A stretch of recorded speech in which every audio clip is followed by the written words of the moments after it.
सबसे पहले वीडियो को देखने के लिए हिंदू राष्ट्र चैनल को सब्सक्राइब करें, बेल आइकन को दबाना ना भूलें और वीडियो को लाइक करें, कमेंट करें और सभी लोगों को शेयर करें। संकल्प परिवार की ओर से आयोजित अपनी इस चतुर्थ त्रिदिवसीय व्याख्यान माला के इस प्रथम सत्र में हम सबके सौभाग्य से मंच पर विराजमान आज के कार्यक्रम के माननीय अध्यक्ष श्री विनय शंकर जी, वरिष्ठ सेवानिवृत्त प्रशासनिक अधिकारी, स्वागत अध्यक्ष प्रसिद्ध डॉक्टर श्री के मेहता जी, कार्यक्रम के विशिष्ट अतिथि प्रसिद्ध उद्योगपति श्री जगदीप सिंह जी, अपने इस संकल्प परिवार का मार्गदर्शन करने वाले ऐसे वरिष्ठ सेवानिवृत्त पुलिस अधिकारी और मूलतः शिक्षक, ऐसे अपने इस संकल्प के माननीय अध्यक्ष श्री राधेश्याम गुप्ता जी, मंच के संचालक श्री कन्हैया लाल जी एवं अपने इस व्याख्यान माला में उपस्थित निमंत्रण पर आए हुए ऐसे सभी प्रतिष्ठित प्रबुद्ध भाइयों बहनों और संकल्प परिवार के अन्य कार्यकर्ता बंधुओं बहनों,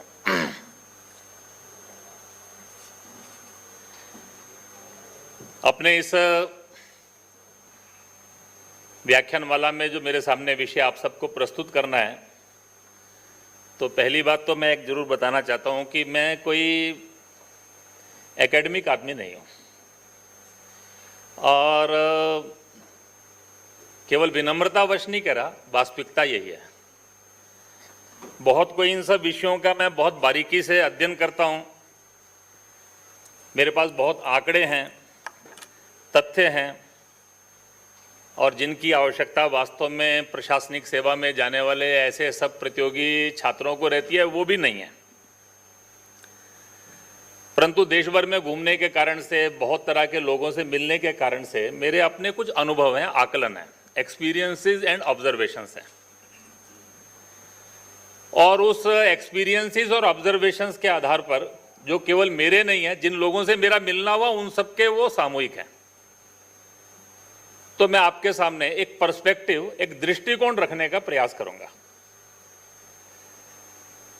एक पंक्ति आती है, जैसी दृष्टि वैसी सृष्टि।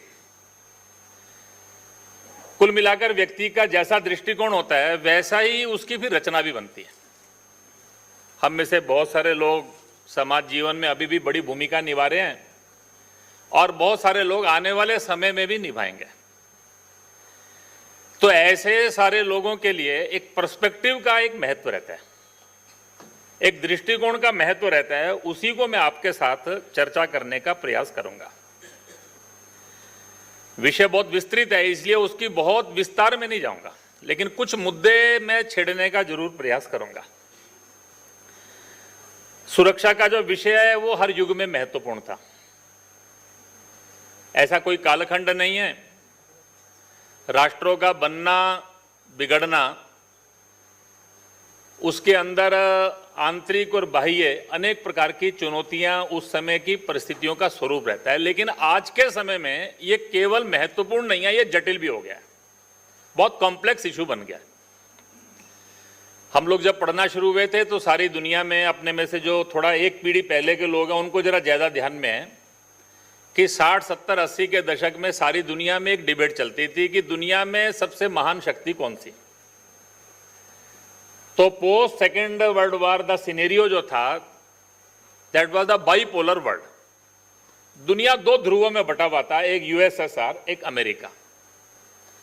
लगभग सब उन्हीं दो खेमों में थे। जो नहीं भी था वो भी कहीं ना कहीं झुकाव जरूर रखता था। एक बड़ी चर्चा चलती थी दोनों में ताकतवर कौन, और दोनों का एक कंपटीशन भी था।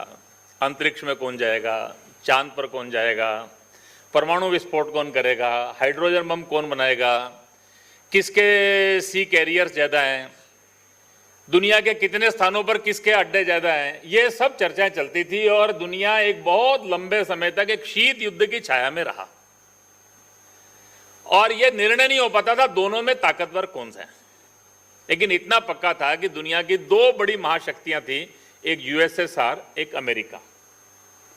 अचानक घटना घटी, लोगों ने देखा दुनिया की एक बड़ी महाशक्ति मानने वाला यूएसएसआर 1 दर्जन से ज्यादा टुकड़ों में बंट गया केवल 1 साल के अंदर अंदर।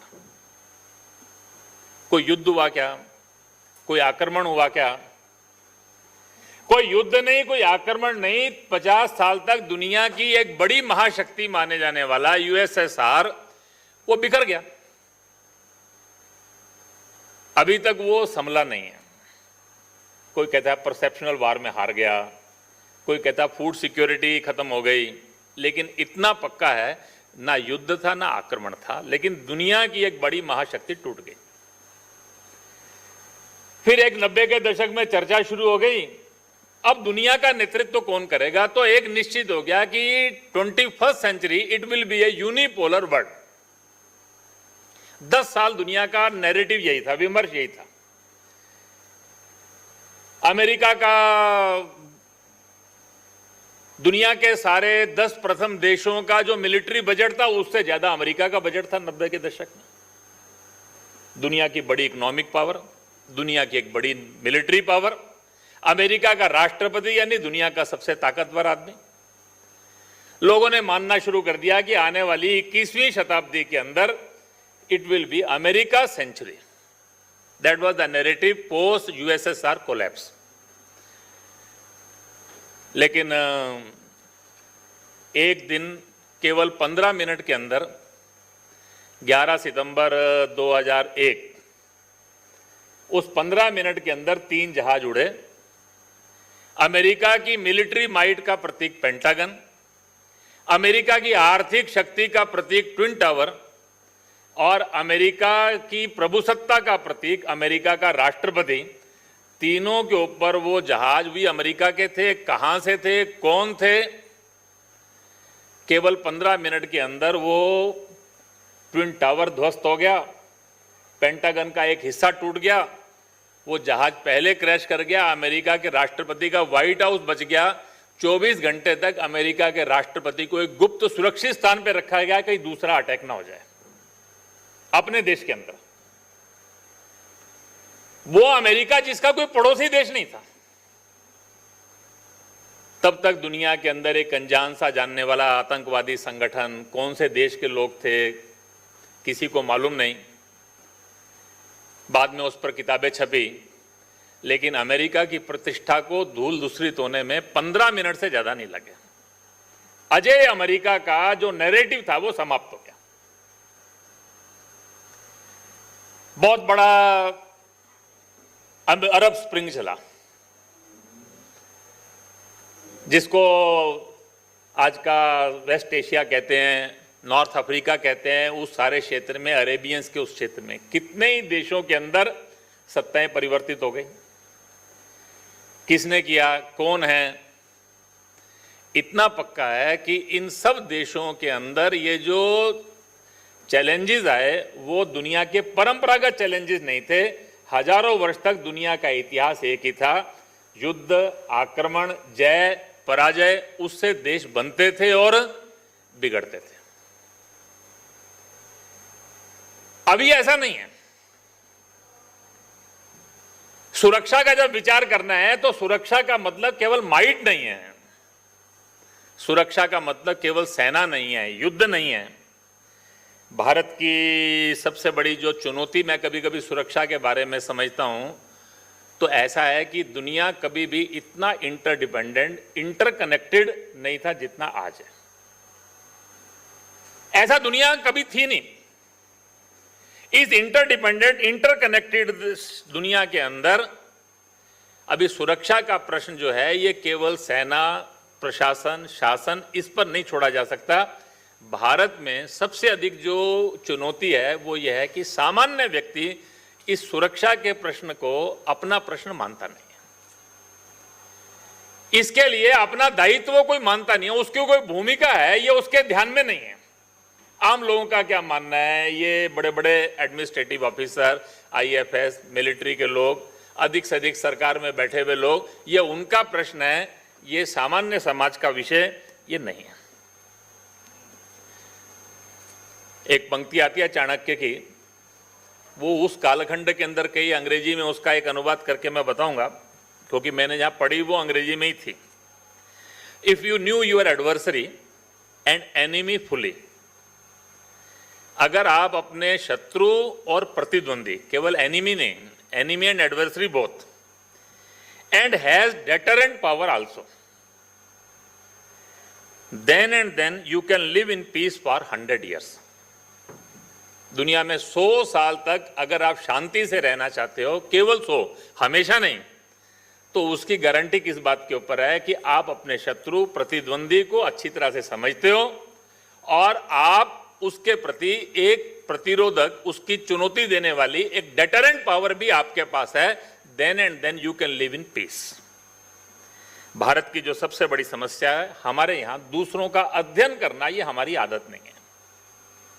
हम जागते तब है जब संकट हमारे सिर पर आ जाता है, और वो संकट ऐसा स्वरूप धारण कर देता है कि जिसका मुकाबला करना कैसे, इसके लिए हमको सोचना पड़ता है, और इसीलिए हम बार बार संकट में फंसते हैं। मैंने कईयों से कहा कि अमेरिका बहुत बड़ी आज शक्ति है, इसका कारण क्या है? तो हमारे एक बड़े कार्यकर्ता अमेरिका में जाना रहता है, वो भी सिक्योरिटी के इन सब विषयों के बड़े जानकार हैं। उन्होंने कहा कि अमेरिका के अंदर एक कहावत है कि in Washington there are more think tanks than coffee houses. America के अंदर जितने कॉफी हाउस हैं उससे ज्यादा थिंक टैंक हैं। दुनिया के हर चीज पर अध्ययन होता है, हर विषय पर अध्ययन होता है। दुनिया के सब देशों पर करते हैं, सब देशों की कानून व्यवस्था पर करते हैं, अर्थव्यवस्था पर करते हैं। मेरा खुद का भी अनुभव है। एक दिन एक रिसर्चर अमेरिका से आ गई, एक बड़ी यूनिवर्सिटी से थी, मुझे किसी ने रेफर किया पूना से। उन्होंने कहा अरुण जी आप जरूर मिलिए इससे। तो मिलने के लिए आई, तो मैंने कहा क्या इशू है? उन्होंने कहा मैं AFSPA पर अध्ययन कर रही हूँ। मेरे मन में बड़ा सवाल खड़ा हुआ। अमेरिका में एक यूनिवर्सिटी में पढ़ने वाली एक स्कॉलर, वो arm forces special power act of India, इसके ऊपर अध्ययन करने के लिए आई है। मैंने उनसे पूछा कि थोड़ा परिचय करते हैं, इंट्रोडक्शन हो गया। उसका पर्सपेक्टिव क्या, मैं ये समझना चाहता था। तो मैंने उसको एक छोटा सा सवाल किया। मैंने कहा कि मैं भी बहुत दिन से अमेरिका के किसी स्कॉलर को ढूंढ रहा था। उसने मेरी ओर पूछा कि क्या बात? उन्होंने कहा आप बात कर रहे हैं, पहले मैं ही एक सवाल पूछ लेता हूँ, आप मुझे बताइए बड़े दिन से, और आपके पास कुछ नोट्स हो तो बताइएगा। मैंने कहा कि अमेरिका के अंदर एक पैट्रियट एक्ट है। पैट्रियट एक्ट अमेरिका में टेररिज्म से लड़ने के लिए, जैसे हमारे यहाँ